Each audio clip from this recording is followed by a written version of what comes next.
So today's topic is animal products. Very interesting topic, actually. Okay. So first of all, a few words about what is animal products. It's meat, red, white meat, seafood, fish, and some other, and milk products like cottage cheese, milk, yogurt, etc. Do you understand that that animal products, it's not a natural food for a human being as a biological species? Do you know why? Just no. Okay. Some facts first of all. That is it's written in all books that we don't have special teeth. What is the name? Like tigers, for example, wolves, they have sharp teeth too. And also our bowels, it's, I don't remember, but it's about 15 meters length, 15, yeah? And wild animals, like who eat meat, their bowels shorter, so the meat, it doesn't go slowly, it's just directly, like without creating any mucus, and doesn't stay so long in bowel, so it's just go away. So just a few more facts. In all spiritual practices, it's always said that there are some restrictions about meat and animal products, that fastings or whatever, and also during human life, somehow our bodies have got used to eating meat, somehow. But nowadays we live in the world where, for example, in the United States, cows 9 times more than people in the United States. So for one human being, for one person in the United States, 9 cows that they will eat during life. The main question, when you say to a person that I don't eat meat, the main question is, why? No. Where do you get protein? Where do you get protein? So, and actually, the main harm of meat, it is protein, actually. Here, people ask where do you get protein, but they don't even think what is protein. So first of all, we need to understand what protein is. So protein, quite complicating molecule, a kind of cell, but smaller. And this molecule is unique for any human being, as your fingerprint. Every person has their own fingerprint. So the same with the molecule. Every person has their own molecule. What's happening when we eat meat? We eat meat, and we should understand also that protein from outside, it is something foreign for our body, something not natural. And what our body does in this case? Molecule. First of all, our somehow system untwist this molecule 4 times, because it contains 4 twists. So 4 times untwist.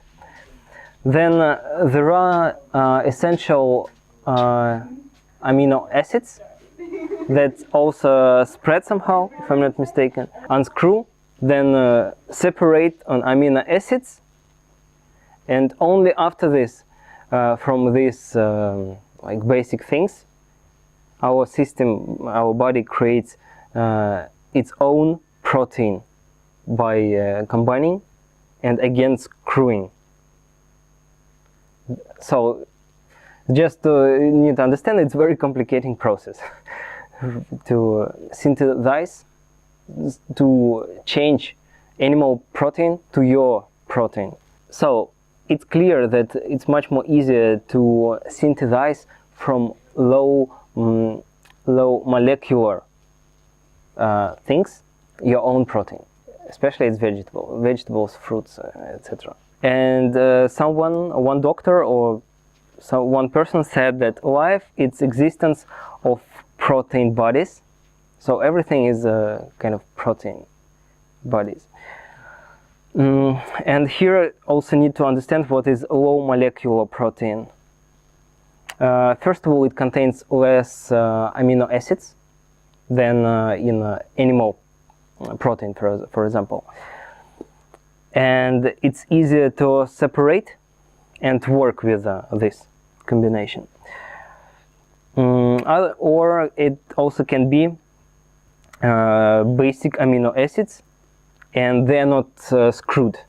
Yeah, they just like More simple. yeah, they're simpler. Yeah, exactly, simpler.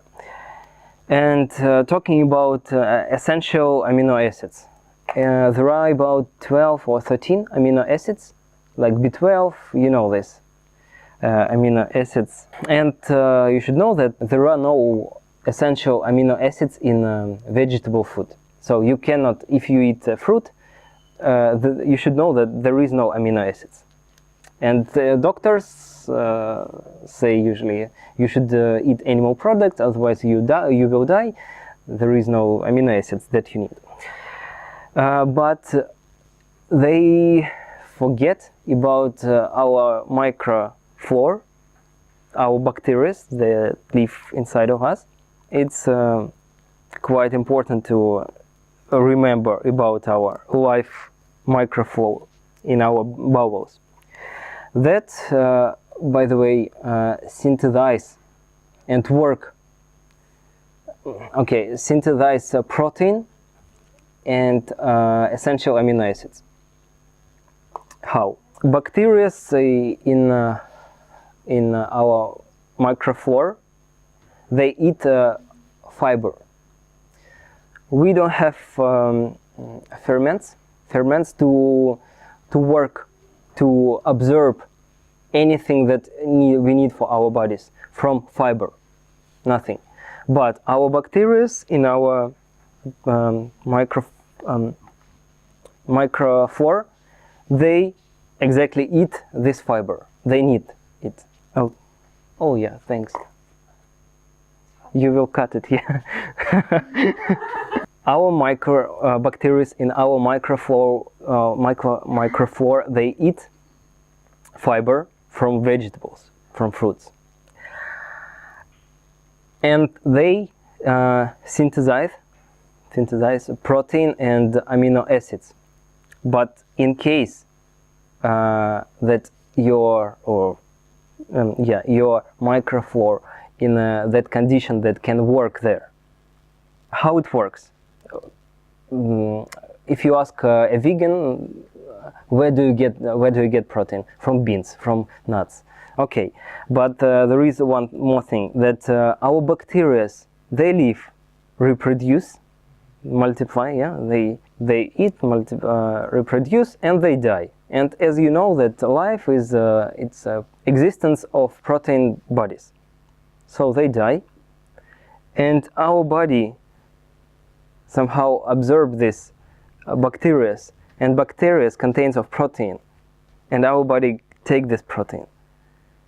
So you eat a carrot, you cannot absorb anything from this fiber, but your bacteria can. They eat this fiber, these bacteria die, and you take protein. They have everything. Yeah, it's about B12 that you know probably that we produce B12.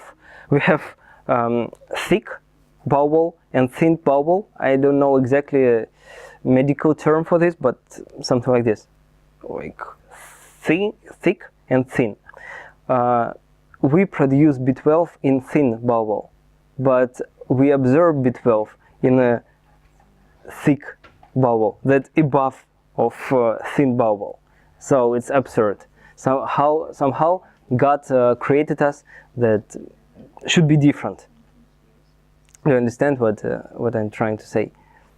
That it should be produced here and absorbed here, but it's different. It produces here but absorbs here. Just because your bowels are full of mucus and some kind of stuff that bacteria cannot live in this microflora and they cannot work. If you have clean bowels, you produce B12 in a thick bowels and absorb in a thin bowel. Or even, I would say, you can produce in thick bowel and you can absorb in thick bowel, the same place. So it's just one. Yeah, and this microflora exactly contains all essential amino acids that you asked me. It contains everything. It's just not only dry knowledge, there are many fruitarians and people who live and they get all these amino acids. Otherwise, these people would die somehow. So it's just examples.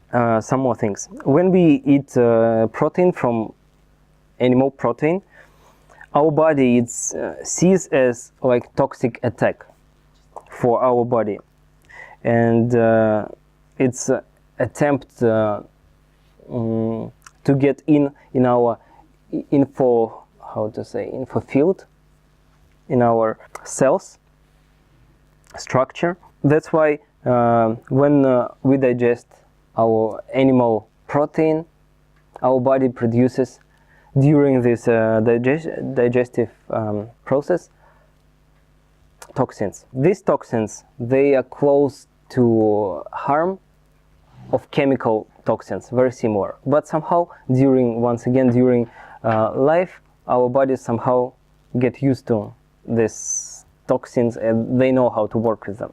And with these toxic factors are related this excitement. When you eat meat, you somehow become more energetic and you somehow worried, angry, emotions are higher somehow. That's why when you tell a person that you don't eat meat, I don't eat meat, it's not related to him anyhow, but he becomes angry. But it's not about him, it's about you. Only this thought already makes him angry because of the toxins during digesting. Your mood changeable, you're more aggressive, you also, want sex, yeah, you like with animalistic mindset somehow. It's just because we have central nerve system, and these toxins, they somehow irritate this nerve system, and that's why it's happening, these processes of emotions.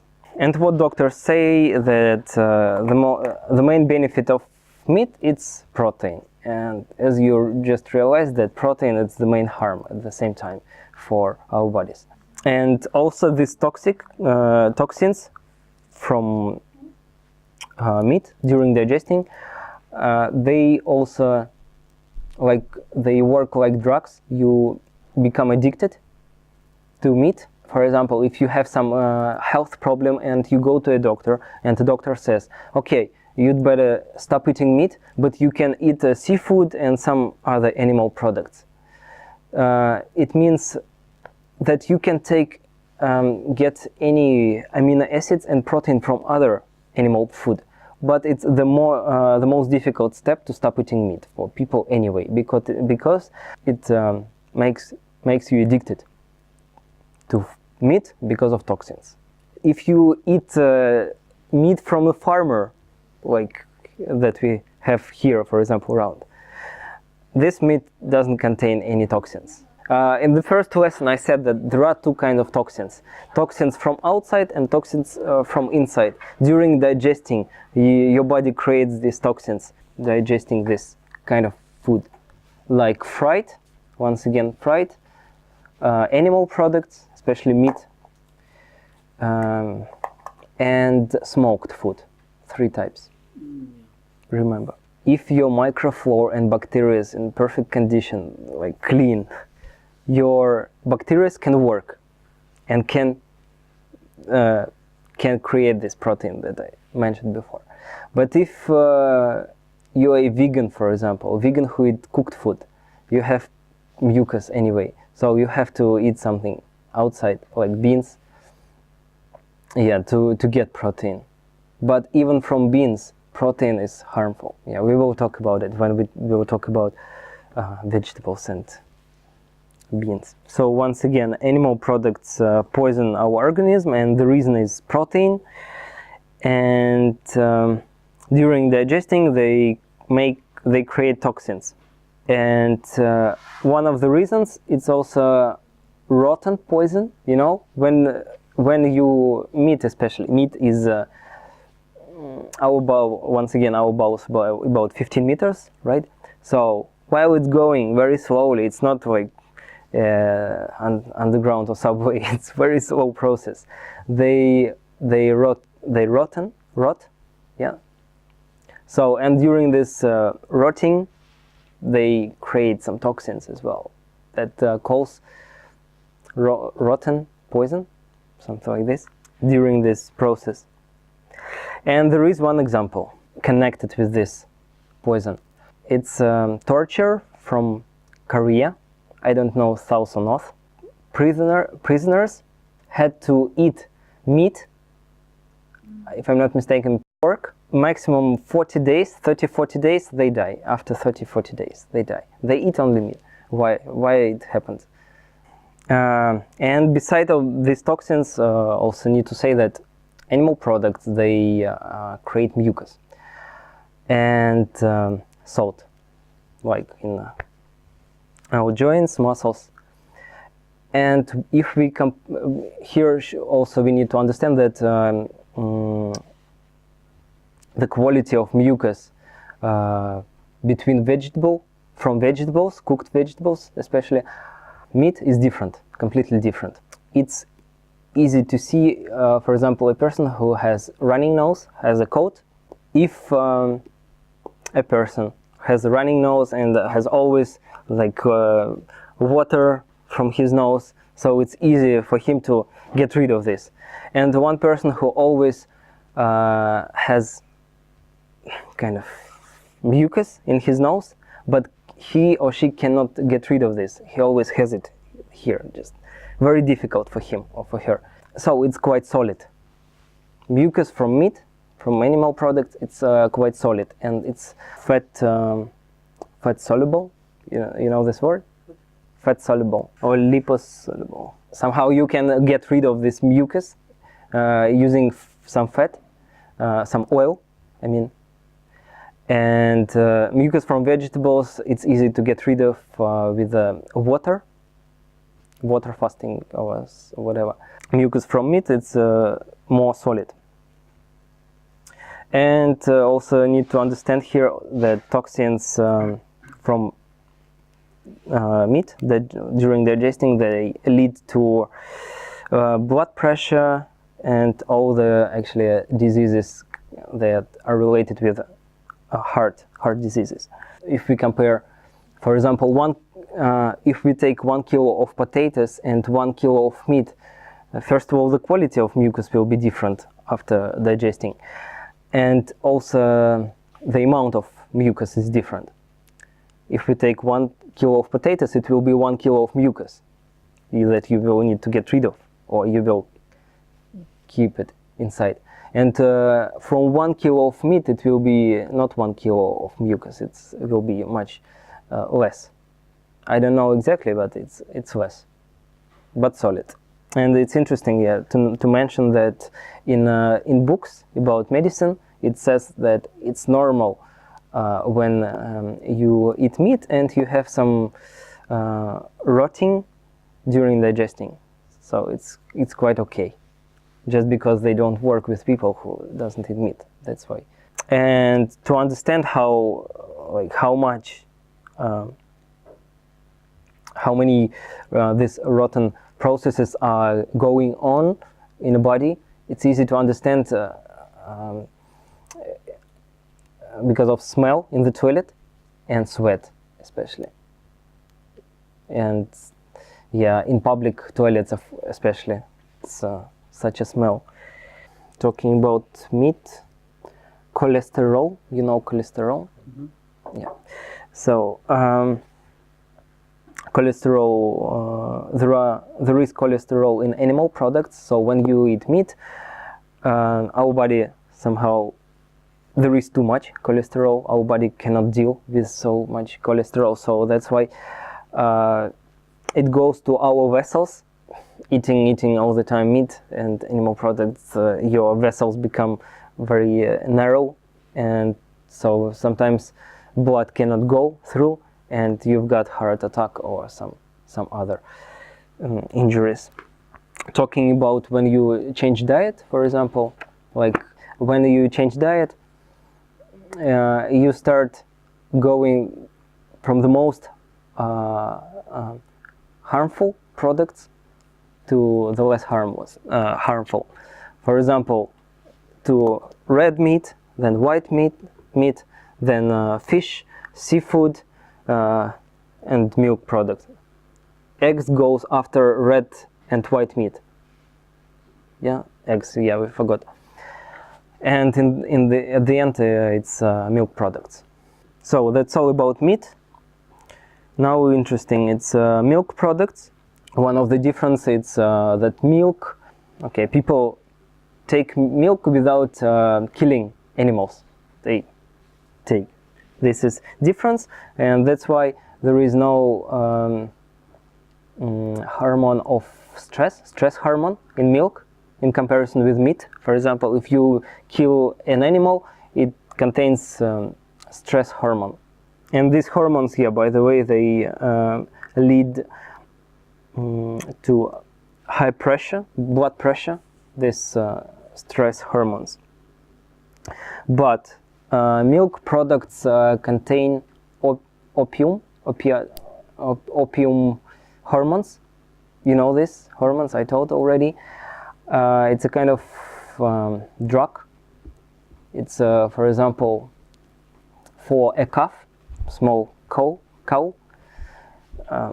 If a calf drinks milk, she becomes calm, and she knows that she or it should come back to her mom.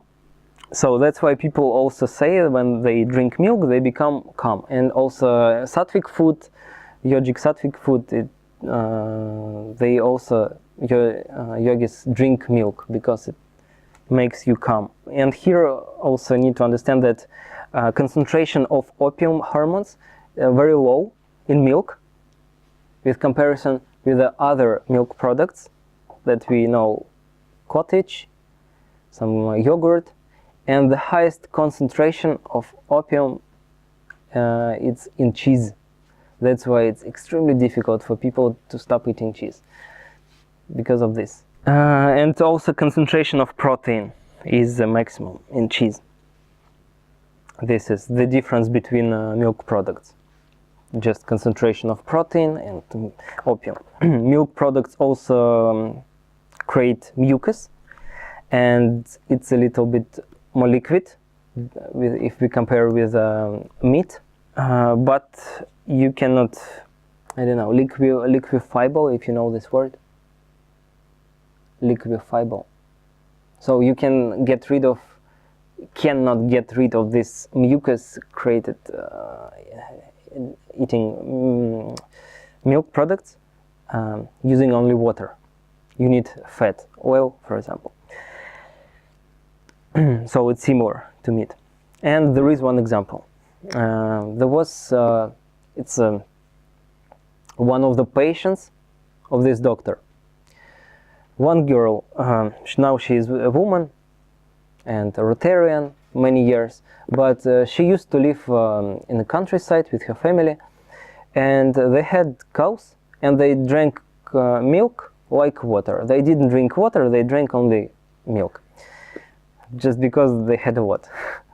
When she started changing her diet into raw diet, she noticed that she started getting sick, getting cold twice a year, like all normal people. Before this, she didn't know how it is to live without mucus in her nose. She had always, so it's one of the reasons. I'm having mucus in nose. I will say a few things about changing diet, but we will talk about it more detailed a few lessons later.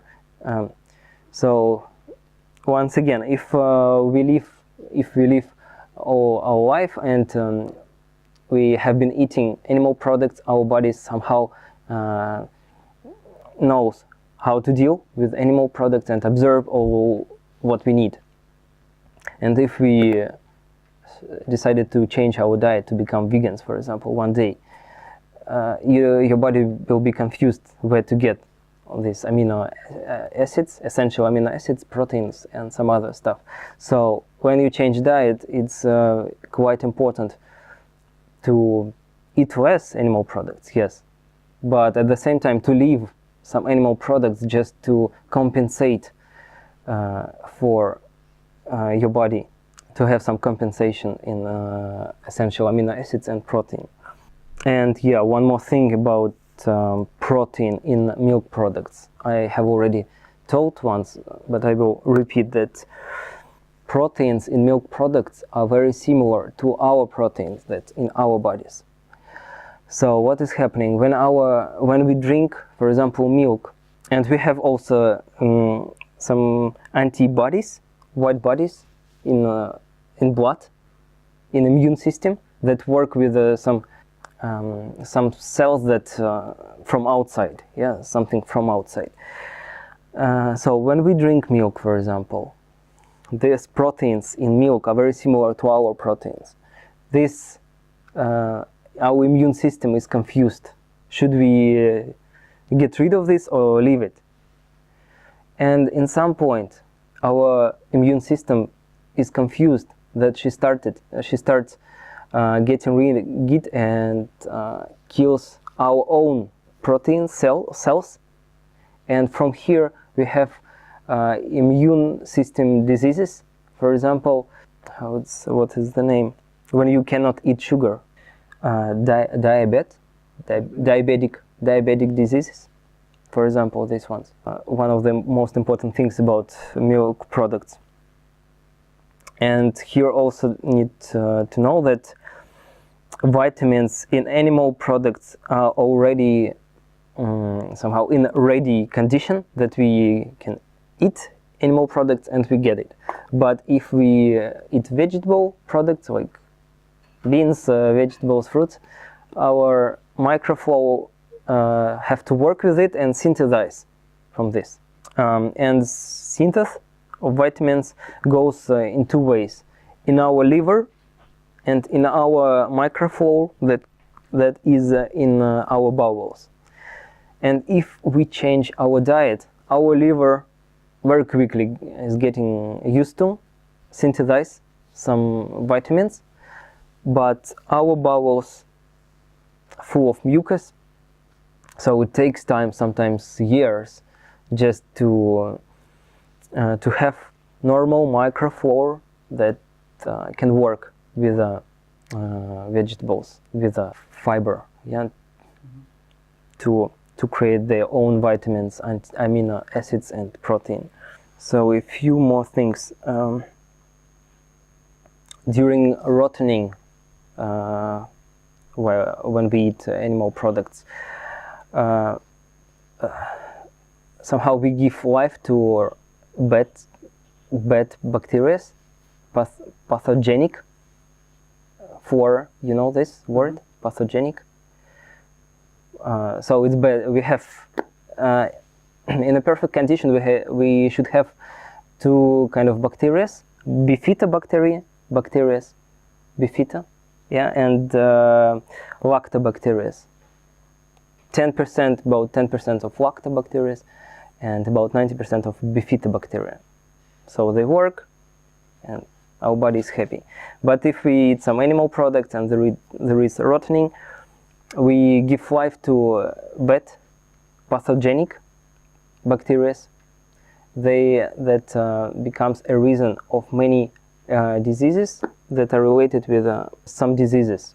So what we need to do, if just to stop creating this environment for this pathogenic bacteria, and good environment, it's animal products, especially fried food and smoked food. Just to remind once again.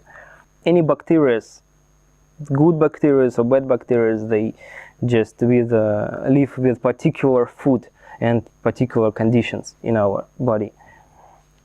Stop feeding them, we create somehow, again, eating meat. If you eat meat, you just you don't give any food to lactobacteria and bifidobacteria, and they just die, or just very few of them.